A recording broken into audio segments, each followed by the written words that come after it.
Diss atarken laf attığın adamı iyi seçeceksin. Öyle atılmaz, böyle atılır. Keyya!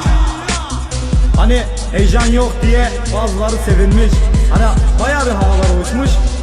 Ona göre ayağını denk alsın. Biz ölmedik, yine buradayız.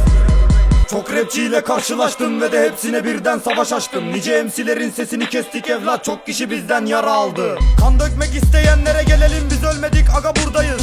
Adam sikenler size sesleniyorum, Bağcılar bizim, biz hep buradayız. Rap farkımı koyarım, bayağı bir sustum, yine mik başındayım. Dinlerken kapat ağzını, yoksa dilin göt deliğine kaçacak aslanım. Ünlüsün hadi bana el salla, biz kimseye demiyoruz eyvallah. Orada burada kelime yapıp durma, yap bir beste hadi bana diz salla.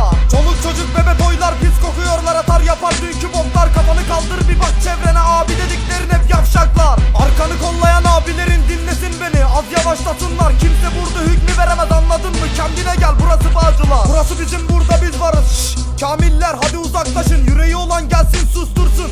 Ben yine buradayım, nice MC'lerin sesini kestik evlat. Biz rapte ustayız, ben Keş ve Üstad Eycan. Çoluk çocuk kafa tutmayın, özenme ona buna, dön bir bak bana. Ben her yerdeyim, ey başını konuşma. Senin giderin hoşuma gidiyor, kaltak alnında yazılı. Çocuksun lan, yaptığınız rapi önce dinleyin. Üstü kapalı kelimeleriniz offside. Çoğu kişi gülmek için tıklıyor, bize bok dediniz harbi kokuyorsunuz orada.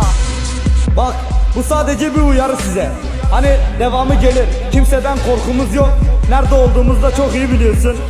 Hani bu disin sahibi de kendini biliyor zaten. Ona göre ayağını denk al, biz hep buradayız. Burası Çatı Records.